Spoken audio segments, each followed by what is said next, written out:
Bonsoir à tous, installez-vous confortablement. Ce que vous allez entendre pourrait bien changer votre regard sur l'amour, la confiance et la trahison. Et si, du jour au lendemain, la personne que vous aimez devenait un mystère insondable?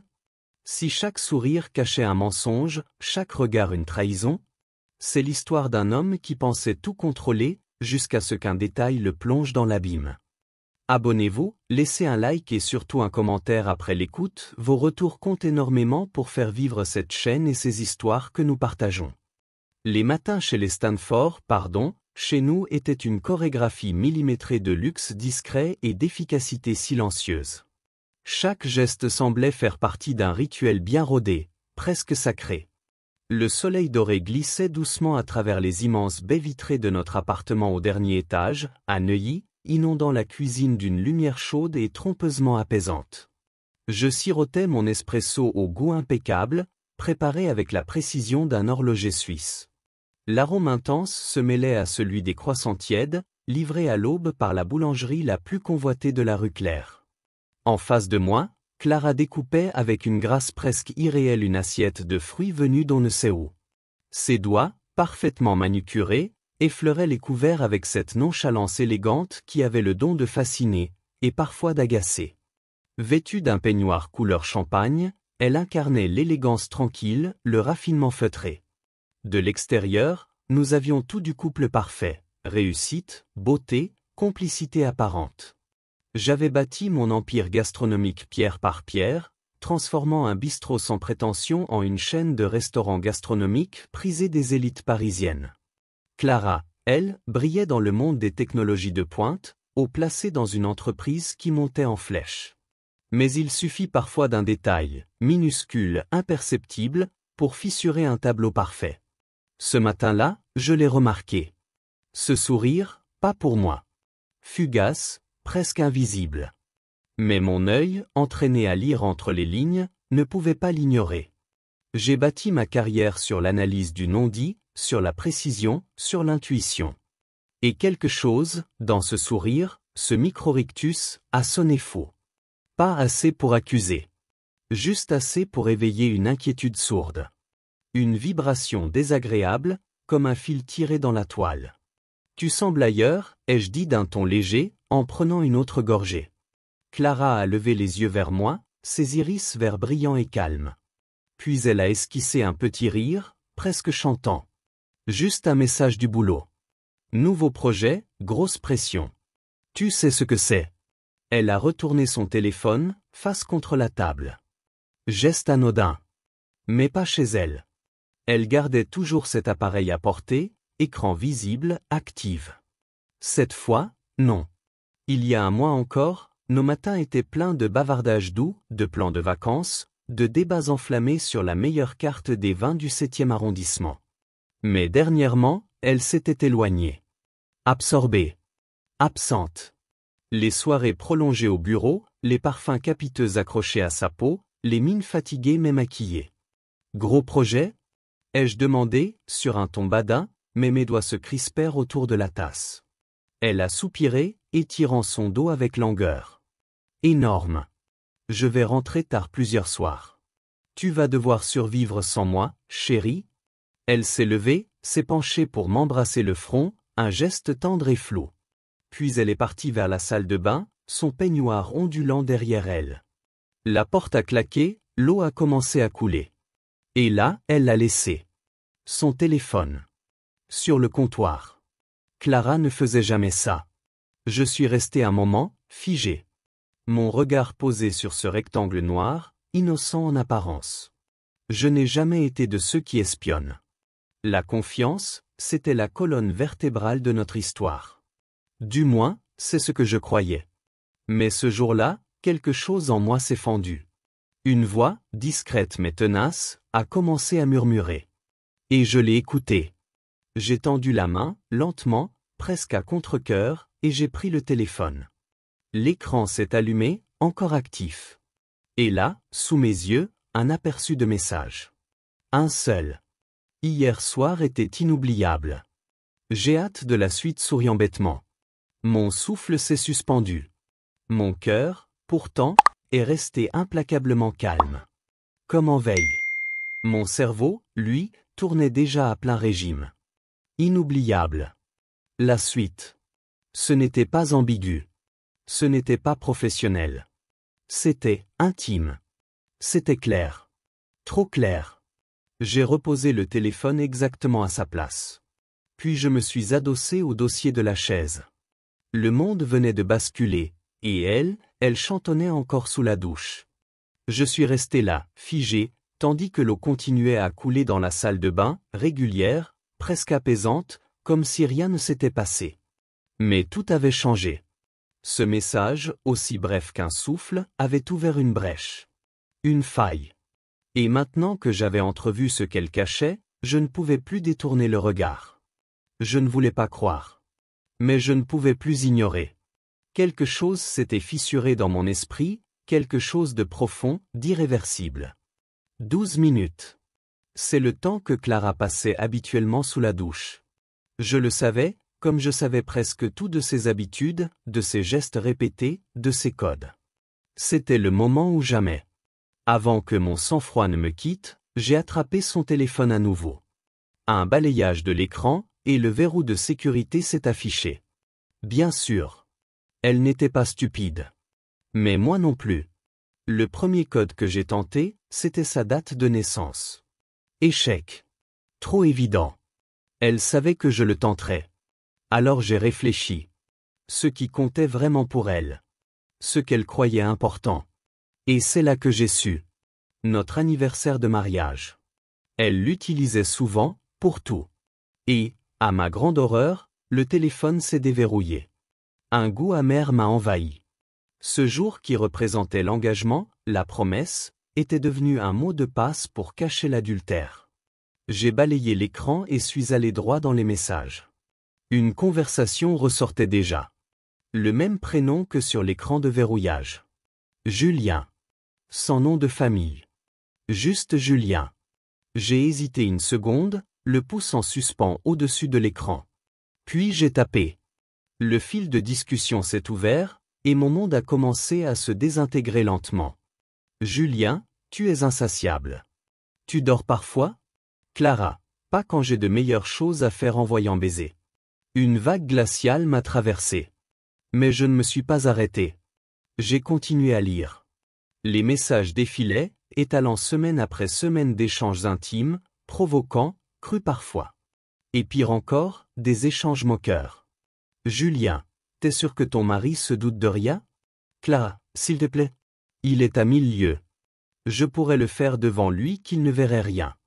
Un ricanement sec m'a échappé malgré moi. Aveugle. Voilà ce qu'elle pensait de moi. Et elle n'était pas seule. D'autres noms apparaissaient dans les conversations. Des échanges en groupe, des plaisanteries obscènes, des confidences qu'elle aurait dû garder pour elle, plutôt, ne jamais avoir à faire. Ce n'était plus seulement de la trahison. C'était de la mise en scène. De la mascarade. Elle se moquait. Il riait. Je n'étais plus seulement le mari trompé. J'étais le dindon de la farce. L'eau s'est arrêtée. Mon cœur a sursauté. J'ai verrouillé le téléphone et l'ai replacé exactement là où il était. À peine avais-je retrouvé ma position assise que la porte de la salle de bain s'est ouverte en grinçant. Clara est sortie, enroulée dans une serviette blanche, les cheveux mouillés plaqués sur ses épaules. Radieuse. Fraîche. Parfaite. Une actrice hors pair. Tu as l'air pensif, dit-elle en passant près de moi, d'un ton léger. Je réfléchis à la journée, répondis-je sans broncher. Beaucoup de choses à gérer. Elle hocha la tête, s'éloignant vers la chambre sans un mot de plus, comme si de rien n'était. Je l'ai regardée choisir sa robe du jour, maquiller son visage avec minutie, enfiler ses escarpins, toujours avec cette élégance irréprochable. Elle fredonnait doucement. Comme si tout était normal. Comme si rien ne s'était effondré. Mais tout avait changé. Je me suis installé à la table, les doigts tambourinant lentement sur le bois laqué. Un nouveau message est arrivé sur son téléphone. Elle l'a lu. A souri. Ce même sourire, celui que j'avais vu ce matin. Celui qui n'était pas pour moi. Tu es bien silencieux ce matin, lança-t-elle en se tournant vers moi. Je souris, inclinant légèrement la tête. Je pense, répondis-je. Elle haussa un sourcil, mais ne creusa pas. Trop sûre d'elle. Trop convaincue que son monde était solide. Elle attrapa son sac et se dirigea vers la porte. Je risque de rentrer tard ce soir, dit-elle sans se retourner. Grosse réunion, peut-être des verres après. Bien sûr, répondis-je en hochant la tête. Ne travaille pas trop dur. Elle m'envoya un clin d'œil, comme elle le faisait toujours. Puis la porte se referma doucement derrière elle. Je suis resté assis quelques secondes encore. Puis j'ai soupiré. Longuement. Pour la première fois depuis longtemps, je me suis senti vide. Pas blessé. Pas encore. Pas vraiment. Non, calculateur. J'avais besoin de savoir. Tout. Je n'étais pas un homme impulsif. Jamais. Mon succès venait de ma patience, de ma méthode, de mon sang-froid. Je n'allais pas changer maintenant. Ce n'était plus une question d'amour. C'était une question de vérité. Et la vérité, j'allais la mettre à nu. Dès que Clara quitta l'appartement, un calme étrange s'abattit sur les lieux. Ce n'était pas le silence paisible d'une maison vide, non, c'était un silence tendu, chargé d'ombres invisibles. Chaque objet, chaque meuble semblait imprégné de faux-semblants. Mon esprit, lui, était en ébullition. Je n'avais pas l'intention de me précipiter. Je n'hurlerais pas. Je ne fracasserais rien. Non. Ce genre de réaction ne servait qu'à masquer le vide. Moi, je voulais comprendre. Déconstruire. Révéler. Je me suis levé et mes pas m'ont mené presque machinalement vers le bureau. Une pièce que nous n'utilisions presque jamais, sauf elle, lorsqu'elle prétendait travailler à distance. Le bureau était impeccable, bien trop d'ailleurs. Rien ne traînait. Tout était soigneusement rangé. Trop soigneusement. J'ai allumé son ordinateur portable. Évidemment, un mot de passe. J'avais anticipé. Je savais qu'elle ne réutiliserait pas notre anniversaire, pas 2 fois. Alors j'ai pensé à autre chose, la date de sa promotion. Celle qu'elle avait célébrée pendant des jours, qu'elle appelait le tournant de sa carrière. Je l'ai tapé. L'écran s'est débloqué. Un sourire froid m'a effleuré les lèvres. Elle croyait être prudente. Elle ne l'était pas assez. J'ai ouvert ses mails. Rien de compromettant à première vue, des newsletters, des dossiers professionnels, des échanges formels. Mais ce n'était pas ce que je cherchais. J'ai filtré par les messages supprimés. Et là, j'ai trouvé une réservation d'hôtel, datée d'il y a 2 semaines. Un hôtel de luxe, en plein cœur du Marais. La même nuit où elle m'avait dit avoir une présentation de dernière minute. Je me suis figé. Le détail de la réservation était sans équivoque. Suite romantique, jacuzzi privé, champagne. Une escapade amoureuse. Mais pas avec moi. Et ce n'était que la première. Il y en avait d'autres. D'autres réservations, d'autres dates, toutes soigneusement camouflées sous des excuses professionnelles. Un schéma. Une répétition. Une double vie. Mais ce n'était pas terminé. Je suis allé plus loin. J'ai fouillé ces dossiers dans le cloud. Rien en surface. Mais en cherchant bien, j'ai trouvé un répertoire dissimulé sous un nom anodin. À l'intérieur, des photos. Certaines floues, d'autres d'une netteté glaçante. Clara, dans un bar tamisé, en train de rire. Clara, dans une voiture, la main sur la cuisse d'un homme. Clara, dans un miroir d'hôtel, remettant son rouge à lèvres pendant qu'une silhouette masculine apparaissait en arrière-plan. Mon estomac s'est noué. Mais je ne me suis pas effondré. Non. Je ressentais un détachement glacial.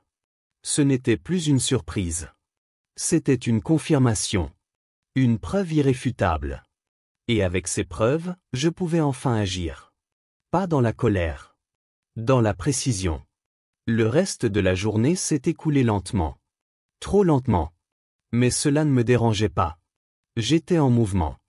J'avais un objectif. Et chaque heure qui passait me rapprochait du moment décisif. Clara pensait que je l'attendais dans l'ignorance. Elle n'avait aucune idée. À la tombée du jour, j'étais prêt. Je me suis installé dans mon bureau, un verre de scotch à la main, les lumières de la ville se reflétant sur les vitres. Mon ordinateur affichait nos comptes. Chaque transaction, chaque dépense, chaque trace financière. Clara aimait le luxe. Les sacs hors de prix, les massages sur mesure, les dîners étoilés. Ce qu'elle semblait oublier, c'est que tout cela, c'était moi qui le finançais. Et je pouvais tout reprendre. Un à un, j'ai déplacé les fonds. D'abord notre compte joint. Puis ses cartes de crédit, toutes alimentées par moi, désactivées. Les abonnements, les membres privés, les dépenses personnelles coupées. Elle avait un compte personnel, certes, mais une partie de ses investissements était adossée à mes actifs. J'ai retiré chaque centime. Chaque lien. Chaque filet de sécurité. Et puis, je me suis arrêté. Un message est arrivé sur mon téléphone. Clara, tu peux me faire un virement? Ma carte marche plus. Encore une erreur de la banque, j'imagine. J'ai souri. Ce n'était pas la première fois qu'elle dépassait ses limites et me demandait de rectifier le tir. Mais ce soir, je n'ai pas répondu. Un autre message. Bébé? Tu m'entends? Toujours pas de réponse. Je pouvais l'imaginer, là-bas, dans un bar branché avec ses collègues, son téléphone à la main, ses cartes refusées une à une. La gêne. Le doute. L'agacement. Et puis, petit à petit, l'inquiétude. J'ai terminé mon verre et posé mon téléphone face contre la table. Qu'elle commence à comprendre. Ce n'était que le début. Il était près de minuit quand la porte d'entrée a finalement cliqué. Je ne me suis pas retourné. J'étais installé dans le salon faiblement éclairé, un autre verre à la main, les glaçons tintant doucement contre le cristal. J'ai entendu ses talons claquer sur le sol, plus nerveux que d'ordinaire. Elle entra dans la pièce, tendue, sa voix légèrement tremblante malgré elle. Vran. Elle s'approcha, son assurance habituelle ébranlée. Pas de ton enjôleur. Pas de baiser volé. Juste, une crispation dans ses épaules, une légère panique dissimulée sous un calme de façade. J'ai eu un souci ce soir, dit-elle, déposant son sac un peu trop vivement sur le canapé. Je me suis tourné lentement vers elle, mon regard impassible. Ah oui? Quel genre de souci? Ma carte a été refusée. Puis l'autre aussi. Et quand j'ai essayé d'accéder à mon compte, il était vide. J'ai contacté la banque, ils m'ont dit que le titulaire principal devait autoriser l'accès. Elle s'arrêta, ses yeux cherchant les miens. C'est toi. J'ai pris une gorgée, lentement. Puis j'ai posé mon verre sur la table avec un calme chirurgical. Oui. C'est moi. Elle a cligné des yeux, déstabilisée. Tu plaisantes? Non, Clara. Je ne plaisante pas. Elle a reculé d'un pas. Tu veux dire, tu as déplacé l'argent? Nos comptes? Ils ont été réorganisés, dis-je doucement. Tu n'y as plus accès. Un rire nerveux a franchi ses lèvres, mais il sonnait creux. Tu me fais une blague, là. Antoine, c'est absurde. Je n'ai pas bougé. Je n'ai pas souri. Tu veux savoir pourquoi? Ai-je demandé. Elle a hésité. Un silence épais est tombé entre nous. Elle fronça les sourcils, sur la défensive. Qu'est-ce que tu essaies de prouver? Je me suis levé lentement, approchant d'un pas mesuré, et je l'ai regardé droit dans les yeux. Je pense que c'est toi qui dois répondre à cette question. Elle a blêmi. Tu as fouillé dans mes affaires? Je n'ai pas répondu tout de suite. À la place, j'ai pris mon téléphone, effectué quelques gestes rapides. Puis je lui ai tendu l'écran. Les messages. Les photos. Les réservations. Tout. Elle n'a pas osé toucher l'appareil. Ses yeux s'y sont accrochés, horrifiés. Ses lèvres ont bougé sans qu'aucun son n'en sorte. Tu veux mentir? Ai-je demandé. Vas-y. Je t'écoute. Elle a ouvert la bouche. Ce n'est pas ce que tu crois. Non? Alors dis-moi, Clara, qu'est-ce que je suis censé croire? Tu embrassais Julien pour lui dire bonjour? Tu réservais des suites avec Jacuzzi pour méditer? Son visage s'est tendu, et la colère a remplacé la gêne. Peut-être que si tu m'avais prêté un peu plus d'attention, je n'en serais pas arrivé là. J'ai soupiré. Voilà. Le classique. Le retournement. Ce n'est pas toi, c'est moi. Je n'étais pas assez ceci, pas assez cela. Trop de travail, pas assez de tendresse, pas assez de présence? Dis-le. Va jusqu'au bout. Elle serra les poings. Tu ne comprends rien, Antoine. Je me suis rapproché encore. Je comprends très bien. Tu n'étais pas négligé. Tu étais avide. Elle voulut répliquer, mais je levai la main. Et maintenant, tu vas apprendre ce que signifie vraiment le mot conséquence. Elle voulut parler. Une protestation, une excuse peut-être. Mais elle n'en eut pas le temps. Son téléphone vibra sur la table. Un appel entrant. Julien. Je l'ai attrapé avant elle. Un regard. Un sourire. Il est persistant. Elle s'est avancée pour me le reprendre, mais j'ai décroché avant. J'ai porté le téléphone à mon oreille, sans la quitter des yeux. Elle est occupée pour l'instant. Un silence. Puis j'ai ajouté, sur un ton moqueur. Ne fais pas le timide maintenant, Julien. Tu avais tant de choses à dire par message. Alors quoi? Plus de répartie? Clara tenta à nouveau de saisir le téléphone, mais je me suis écarté. Puis j'ai raccroché et jeté l'appareil sur le canapé. Il tomba entre nous comme une bombe silencieuse. Elle resta là, figée, tremblante, perdue. Je n'étais pas brisé. Je n'étais pas hystérique. Non. J'étais maître du jeu. Et elle venait de découvrir qu'elle n'en avait jamais été la meneuse. Clara resta pétrifiée dans le salon, son souffle court, les épaules crispées, le regard figé sur le téléphone comme s'il pouvait encore lui offrir une échappatoire. Mais il n'y avait plus de sortie. Elle l'avait senti dans ma voix, dans mon calme, dans cette absence de colère explosive à laquelle elle s'attendait. Elle avait anticipé les cris, les reproches, les larmes peut-être. Mais pas ça. Pas ce froid tranchant. Pas cette précision chirurgicale. Ce soir-là, elle comprenait enfin ce que signifiait être démasquée par quelqu'un qui n'élève pas la voix, parce qu'il n'en a pas besoin. Je me suis approché du bar, j'ai servi un nouveau verre, lentement, sans la regarder. Je sentais sa nervosité emplir la pièce, presque palpable, comme une fumée dense. Lorsqu'elle a finalement repris la parole, sa voix était basse, comme si elle parlait pour la première fois depuis longtemps avec honnêteté. « Vran, qu'est-ce que tu vas faire ?» Je me suis retourné, un sourire calme aux lèvres. « Ce que j'ai à faire. » Elle a secoué la tête, incapable de contenir son trouble. « Tu ne peux pas détruire ma vie comme ça. Tu crois que tu peux tout contrôler? Mon travail, mes comptes, mes relations? Non, ai-je murmuré. Je ne crois pas. Je sais. Elle a blêmi. Elle n'était pas habituée à ça. Elle était celle qui avait toujours dicté le tempo, joué avec les apparences, improvisé. Mais là, rien ne répondait plus à ses codes. Son monde glissait entre ses doigts. Et elle le sentait. Quelques minutes plus tard, son téléphone vibra à nouveau.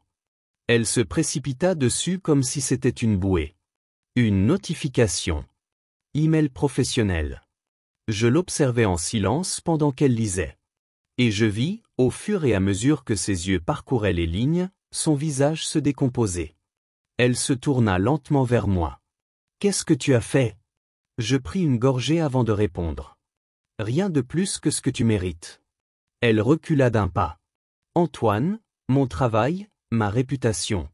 Tu croyais quoi, Clara? Que tu pouvais faire ça impunément? Tromper ton mari, utiliser les ressources de ton entreprise pour entretenir tes liaisons, afficher ton mépris avec arrogance, et que personne ne dirait rien?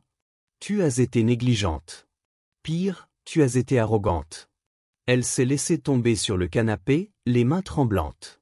« Je vais tout perdre. »« Peut-être, » répondis-je avec calme.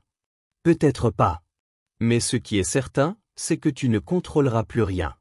Tu ne m'humilieras plus. Tu ne souriras plus à un autre homme sous mon toit en pensant que je ne vois rien. » Elle leva les yeux vers moi, remplie d'une colère mêlée de peur. « Tu veux quoi, au juste? Me faire payer? Me faire souffrir? » Je me suis approché, posant mon verre avec lenteur sur la table basse. Puis je me suis penché vers elle. « Non, Clara. Je veux que tu comprennes. Ce n'est pas une vengeance. C'est une leçon. » Elle secoua la tête, les larmes commençant à poindre dans ses yeux, mais je n'en ressentis rien. Aucune pitié. Juste cette froide lucidité qui m'avait toujours guidé dans les affaires, et qui, pour la première fois, s'appliquait à mon foyer. Le reste de la nuit fut silencieux. Elle s'enferma dans la chambre d'amis, pensant peut-être que la distance lui offrirait du répit. Moi, je dormis comme un homme qui vient de remettre chaque pièce de l'échiquier à sa place. Pas dans la joie, mais dans la clarté. Le lendemain matin, elle partit plus tôt que d'habitude. Je ne lui adressai pas un mot. Elle non plus. Mais je savais. Je savais que la suite ne ferait que confirmer ce que j'avais commencé. Et la chute n'avait même pas encore commencé. Clara franchit les portes de son entreprise comme on entre dans un tribunal. L'air semblait plus lourd, les regards plus furtifs, les sourires absents. Quelque chose avait changé, et elle le sentait jusque dans ses os. Elle tenta de se convaincre que c'était dans sa tête, que tout allait s'arranger, qu'elle pourrait, comme toujours, manipuler, minimiser, expliquer. Mais plus elle avançait dans le couloir, plus l'évidence s'imposait, le temps des manœuvres était terminé. Arrivée devant son bureau, elle s'immobilisa. La porte était entr'ouverte. À l'intérieur, Marc Duret, son supérieur, l'attendait, accompagné d'Élodie Garnier, la directrice des ressources humaines. Ils l'invitèrent à entrer sans un mot superflu. Le dossier posé sur le bureau était déjà ouvert, les pages soigneusement agrafées. Clara, d'habitude si assurée, s'assit avec une retenue inhabituelle. Clara, commença Marc d'une voix grave. Nous avons reçu plusieurs signalements concernant ta conduite avec certains collaborateurs. Elle tenta de relever le menton, de se défendre, mais il lui tendit le dossier. Et là, tout vacilla. Des impressions d'emails, des captures d'écran de conversations privées, des photos, des réservations. Ses propres mots. Ses plaisanteries. Ses aveux à demi-mot. Aucun échappatoire. C'est une erreur, murmura-t-elle, la gorge serrée. Quelqu'un essaie de me nuire. Ce ne sont pas des accusations, répondit Élodie d'une voix sèche. Ce sont des preuves. Et elle ne laisse que peu de place au doute. Marc la regarda avec un mélange de déception et de lassitude. Tu as été une pièce précieuse de cette entreprise. Mais ces derniers mois, tu as franchi des lignes que nous ne pouvons pas ignorer. Et cela ne concerne pas que ta vie privée. Il y a eu favoritisme. Utilisation inappropriée des ressources de l'entreprise. Des messages envoyés depuis ta boîte professionnelle. Clara voulut protester, mais rien ne sortit. Elle savait. Elle avait été négligente. Trop confiante. Elle avait cru que sa position la rendait intouchable. À compter d'aujourd'hui, déclara Élodie, tu es suspendue à titre conservatoire. Une enquête interne va être ouverte. Suspension. Le mot résonna dans sa tête comme une gifle. Elle sentit son cœur se tordre. Elle tenta un dernier sourire, un dernier regard de contrôle. Mais personne ne lui renvoya ce masque. Elle quitta le bureau sans un mot. Traversa les couloirs dans un silence glacial. Les portes de l'ascenseur se refermèrent sur son reflet. Et pour la première fois, elle ne se reconnut pas. Sur le chemin du retour, elle fixait la route sans vraiment la voir. Sa respiration était courte, ses pensées embrouillées. Elle pensait à tout ce qu'elle avait construit. Son ascension. Son influence. Et comment, en quelques mouvements calculés, tout avait été démoli. Par Antoine. Quand elle entra dans le Penthouse, il l'attendait. Debout, calme, un verre à la main. Il ne dit rien. Elle, si. Tu as détruit ma vie. Il haussa simplement les épaules. Non, Clara. Tu l'as fait toute seule. J'ai simplement retiré le voile. Elle s'approcha, les poings serrés, les yeux rouges de rage. Tu n'avais pas le droit. J'avais tous les droits, répliquai-je froidement. Et toi? Tu pensais que quoi? Que je resterais là, à sourire pendant que tu te pavanais avec tes petits jeux? Que je financerais ton théâtre jusqu'à la fin? Clara chancela. Elle vit, dans mes yeux, que je ne bluffais pas. Que ce n'était pas un caprice. Que c'était terminé. Qu'est-ce que tu veux? Demanda-t-elle d'une voix brisée. Je me suis approché, lentement. Et j'ai murmuré. Je veux que tu regardes ton monde s'effondrer. Exactement comme tu as regardé le nôtre mourir. Sans cligner des yeux. Puis j'ai tourné les talons. Elle ne m'a pas suivi. Et c'est là, dans ce silence qui ne ressemblait plus au luxe ni au confort, que Clara comprit vraiment. Que la partie était finie. Et qu'elle avait perdu. Merci d'avoir pris le temps d'écouter cette histoire jusqu'à la fin. Si elle vous a ému, surpris ou même bouleversé, n'hésitez pas à nous le faire savoir en commentaire. Vos retours sont essentiels et nous permettent de continuer à partager des récits toujours plus proches de la réalité. Si ce type de contenu vous intéresse, pensez à vous abonner, à cliquer sur j'aime et à activer la cloche pour être averti dès la publication des prochaines vidéos. De nombreuses autres histoires vraies, touchantes et parfois choquantes vous attendent. À très bientôt pour un nouveau récit.